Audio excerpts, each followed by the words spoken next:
So the next we have discussed two things. First one is absorption and transport of water. The second thing is absorption and transport of minerals. And the third one is transport of organic solutes in plants. Normally, organic solutes are synthesized in the leaves as a result of photosynthesis.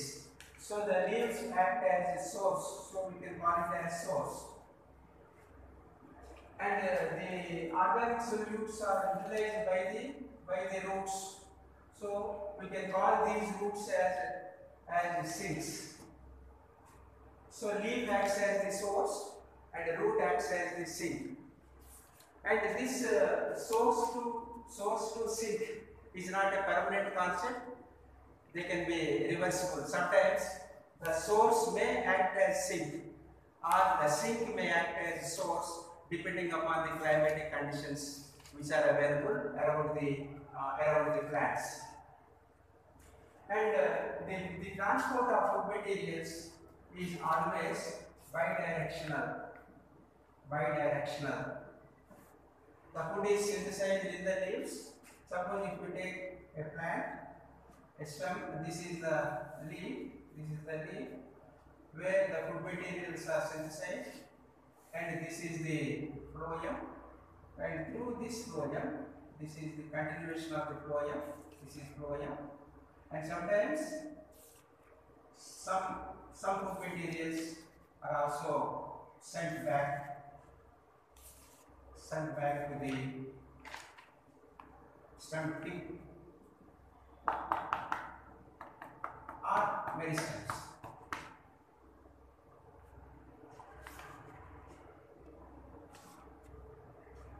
The food materials are synthesized in the leaf. Their direction is bidirectional. Their movement is bidirectional. Some of the food materials they are transported to the root, and some of the food materials are also transported to the stem tips and the growing points like fruits, flowers, etc.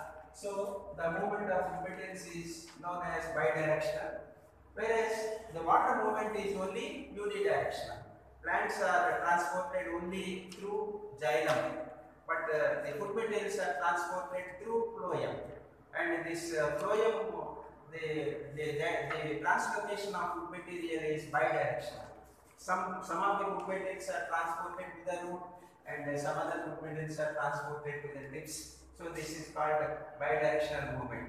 So in order to explain this bidirectional movement of organic solutes, a theory called pressure flow hypothesis was proposed by Munch, M-U-N-C-H, Munch proposed a theory called pressure flow hypothesis. Basing on a pressure gradient, the food materials are always transported from leaf to other organs of the plant.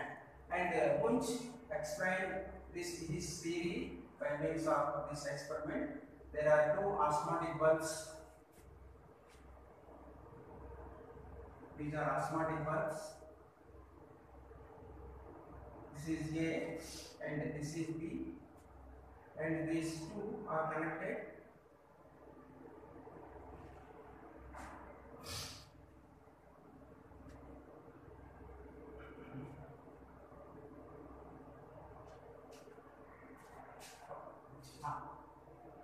Experiment as set up by Munch to explain this pressure flow hypothesis.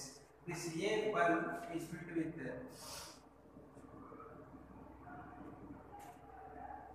concentrated solution, and this is equivalent to, this is the source. This B bulb is filled with dilute solution, and it is equivalent to sink. So from this A bulb, we can observe there is a gradual flow of materials in this way, as this arrow mark indicates the movement of organic solutes to B like this. And water is absorbed. This is water. This is also water. So water is absorbed by the osmotic bulb A because of its higher concentration. Now the organic solutes make their movement, as this arrow indicates the movement of organic solutes, and finally these organic solutes are received by this P. This P is equivalent to the sink. So as this process is continuous, as long as there is a pressure gradient between A and B, food materials are translocated from A to B in a continuous manner. And this, by this way, we can explain the movement of organic solutes in plants also like this.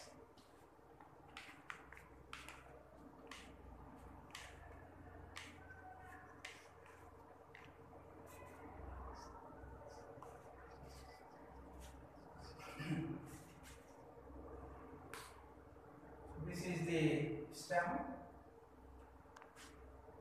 and this is the leaf where the food materials are synthesized. The food materials are synthesized. This is source. Source is the leaf, and this is the sieve tube.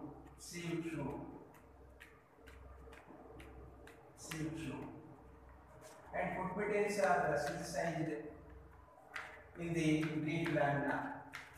The first food material that is synthesized is glucose, and this glucose is converted to sucrose, and the sucrose mixed with the water.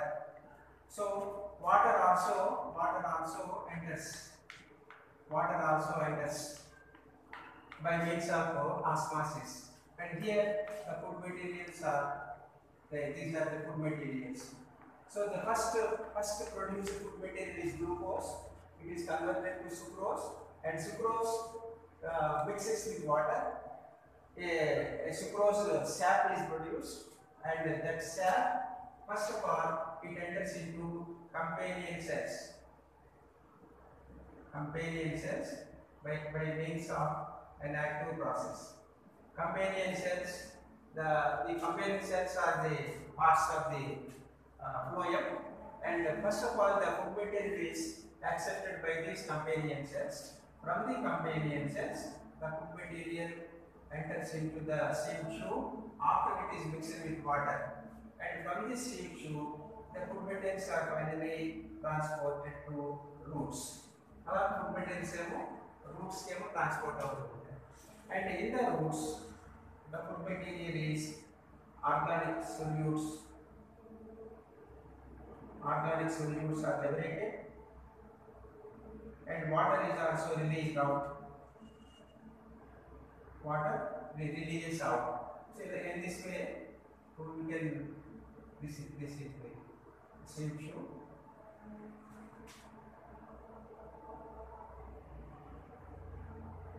And this is the root. So the sieve tube enters into the roots. This is the root. Root acts as the sieve, where the food materials are released. Along with food materials, water is also released. And this is the sieve tube here. And from this, the sieve tubes also enter into the buds. So the food material is also supplied to the buds.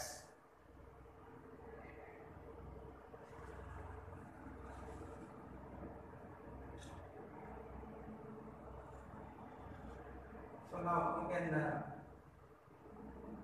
we can see how the food material is transported in this way. Food material is inside in the leaf. It is transported to the root. At the same time, the food materials are transported to the buds. So the movement of food material is here. We can explain it as bidirectional, and we can experimentally prove also that phloem is mainly responsible for the transport of the food materials. 2 minutes. Changes. Now there is an experimental evidence also.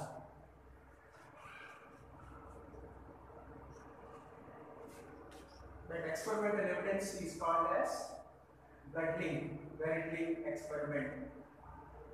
Gerdling experiment. This experiment to prove that the phloem is responsible. Phloem is responsible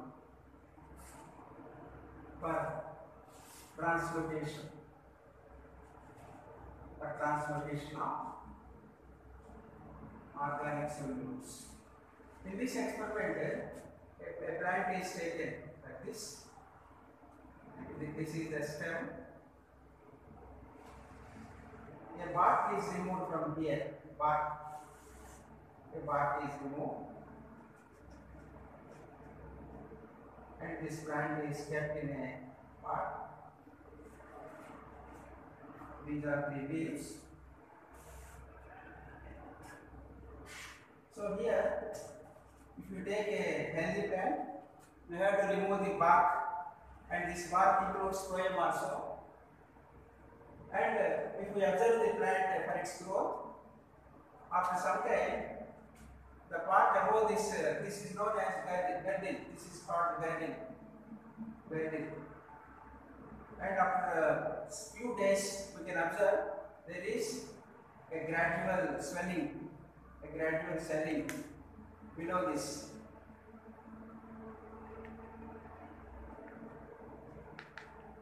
A gradual swelling above this girdle. You can put all the food material is stored here. Because in this experiment we have removed the phloem. So by the removal of phloem, there is no scope for the transport of food materials. So the entire food material that is transported up to this is stored at this part, and the lower part becomes weak, and this part becomes enlarged. And this clearly shows that the phloem is mainly responsible for the translocation of food materials. And the experiment of Gerdling experiment. Gerdling means removal of part. Removal of part along with the floor. This is called Gerdling. If we remove the bark along with phloem, there is a narrow rake-like structure is formed. And if we observe this plant after some days, you can observe the part above this girdle, not the primary part, the part above this girdle shows swollen nature. This swollen nature is due to the accumulation of food materials. This is due to accumulation of food materials because we have removed the phloem here. So because of the absence of phloem, there is no transport for the translocation of these food materials. So all these food materials are accumulated here. So this part becomes swollen, and this clearly indicates that the phloem is mainly responsible for the downward transport of food materials. And all these Gerdling experiment and also pressure flow hypothesis, all these theories clearly explain that in plants, food materials transport takes place through phloem. So this is the last item of our first lesson, that is transport in plants. And in summary, the transport in plants we have discussed under 3 phases. The first one is transport of water. In the second phase, we have discussed about the transport of minerals. In the third part, we have discussed the transport of organic solutes. As there is a traditional belief, you know, that xylem is responsible mainly for the transport of water, mainly for the transport of inorganic nutrients. And phloem is mainly responsible for the transport of organic nutrients. This is our traditional belief. సాంప్రదాయబద్ధంగా మనకు తెలిసిన విషయం ఏంటంటే గాలుల ద్వారా inorganic nutrients రవాణా అవుతూ ఉంటాయని, ఫ్లోయం ద్వారా ఆర్గానిక్ న్యూట్రియంట్స్ రవాణా అవుతూ ఉంటాయని మనకి పూర్వకాలం నుంచి అదొక భావం ఉంది. But recently when we analyze the xylem sap, జైలంలో ఉండే శాప్లుగా అనలైజ్ చేస్తే మనకి ఏంటంటే ఇనార్గానిక్ న్యూట్రియంట్స్ ఉండాలి, but there are some organic nutrients are also present in xylem. For example inorganic nutrients లో సపోజ్ నైట్రోజన్ తీసుకున్నాం, nitrogen is an inorganic nutrient.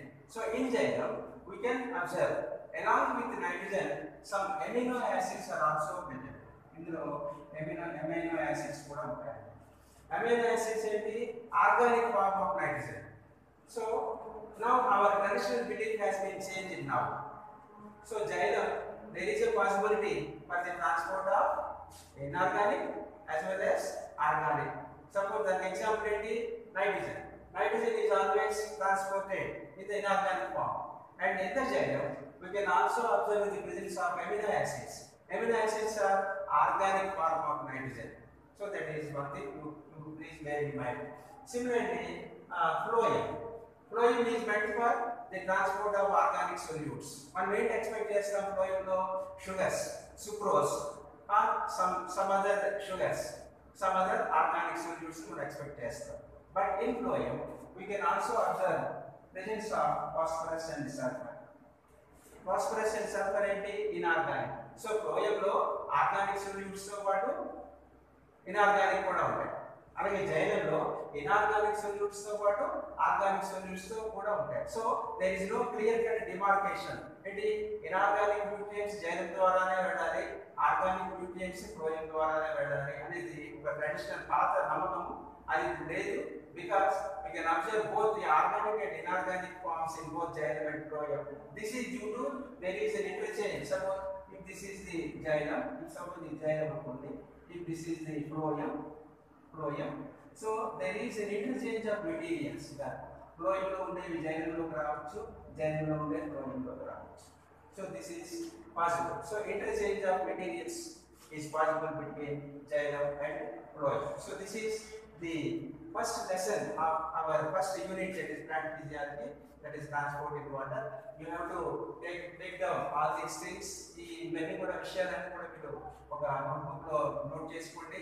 Points అన్ని కూడా whenever we come we meet, మనం కలిసేటప్పుడు మన నోట్స్ అన్ని కూడా ఒకసారి నేను చూస్తాను. ఈ రోజు డేట్ వేసుకోండి, ఏ లెసన్ ఏంటో చెప్పాము. అండ్ దాని మీద if you have any doubts, I have already given you my mobile number ఇచ్చాను.